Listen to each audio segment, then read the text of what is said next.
মুখ্যমন্ত্ৰী সাক্ষাৎ সদৌ অসম চৰকাৰী কাৰ্য সন্থাৰ বাতিল কৰা নহয় মুছলিম বিবাহ আইন 1935 প্ৰয়োজনীয়ত সংশোধন কৰা হ'ব বুলি মুখ্যমন্ত্ৰীৰ আশ্বাস চৰকাৰী কাৰ্যসকলৰ পদ পূৰ্বৰ দৰেই থাকিব বাহাল চৰকাৰী কাৰ্যসকলে পূৰ্বৰ দৰেই চলাই যাব মুছলিম বিবাহৰ কাম শেহতীয়াকৈ অসম চৰকাৰৰ কেবিনেটে মুছলিম বিবাহ আইন 1935ক বাতিল কৰাৰ সিদ্ধান্তক পুনৰ বিবেচনা কৰাৰ দাবী লৈ সোমবাৰে সদৌ অসম চৰকাৰী কাৰ্য সন্থাৰ সভাপতি মৌলানা ফখৰুদ্দিন আহমেদ কাছিমিৰ নেতৃত্বত এটি সহযাত্ৰী দলে মুখ্যমন্ত্ৰী ডক্টৰ হিমন্ত বিশ্ব শৰ্মাক সাক্ষাৎ কৰি এখনি স্মাৰক পত্ৰ প্ৰদান কৰে সদৌ অসম চৰকাৰী কাৰ্য সন্থাৰ লগত হোৱা আলোচনাত মুছলিম বিবাহ আইনখন বাতিল নকৰিবলৈ আহ্বান জনোৱাত মুখ্যমন্ত্ৰীয়ে বিষয়টো গুৰুত্ব সহকাৰে লয় আৰু আইনখন সম্পূৰ্ণ বাতিল নকৰি সংশোধন কৰা হ'ব বুলি মুখ্যমন্ত্ৰীয়ে আশ্বাস প্ৰদান কৰে বুলি সংগঠনটোৰ সভাপতিগৰাকীয়ে জানিবলৈ দিয়ে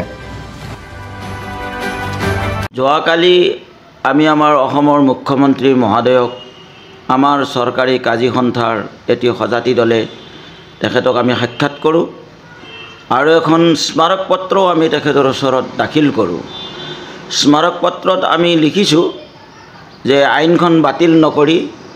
কিছু সংশোধন কৰি সেইখন যাতে বাহাল থাকে আৰু এইটো তেখেতক আমি কোৰজোৰে তেখেতক অনুৰোধ কৰিছোঁ সেই অনুৰোধ তেখেতে সুন্দৰকৈ শুনিছে আৰু অনুৰোধ ৰক্ষা কৰি তেখেতে আমাক দৃঢ়ভাৱে আশ্বাস দিছে কাজি নাযায় বাতিল নহয় এইখন এখন সংশোধন কৰিব লাগিব আৰু আমি তেখেতক এই ক্ষেত্ৰত আমি ধন্যবাদ জনাইছোঁ আৰু সমূহ ৰাইজকো মই জনাব বিচাৰিছোঁ যে আগৰ দৰেই যাতে বিবাহবোৰ পঞ্জীয়ন কৰে আৰু কাম কাজ চলি আছে কৰিব পাৰিব তেখেতে কৰি থাকিবলৈ কৈছে লগতে এটা কথা ক'ব বিচাৰিছোঁ অসমৰ আমাৰ সকলোৰে আদৰৰ সন্মানীয় মুখ্যমন্ত্ৰী মহোদয়ক যিবোৰ তেখেতে পদক্ষেপ লৈছে তাৰ ভিতৰত এই বাল্য বিবাহ ৰোধৰ কাৰণে আমি শলাগ লৈছোঁ তাৰপিছত আৰু কেইবাটাও কথা তেখেতে লৈছে যেনেধৰণে ড্ৰাগছৰ ওপৰত তেখেতে কাম কৰিছে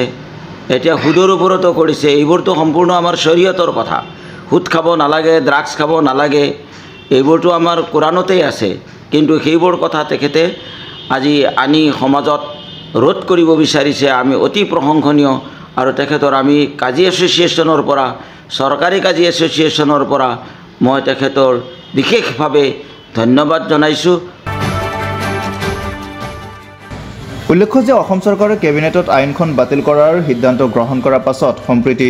অসমৰ মুছলিম সমাজত কেতবোৰ প্ৰতিক্ৰিয়া সৃষ্টি হৈছিল চৰকাৰী কাৰ্য সন্থাৰ হোৱা এই আলোচনাত মুখ্যমন্ত্ৰী ডক্টৰ হিমন্ত বিশ্ব শৰ্মাই কাৰ্যসকলৰ পদ কৰ্তন কৰা নহয় বুলি স্পষ্ট কৰি দিয়ে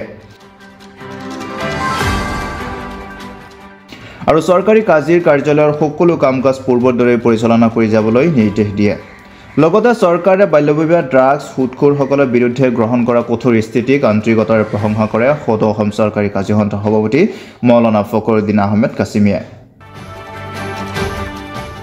গুৱাহাটীৰ পৰা ইক্ৰামুল হকৰ ৰিপৰ্ট চফৰ টিভি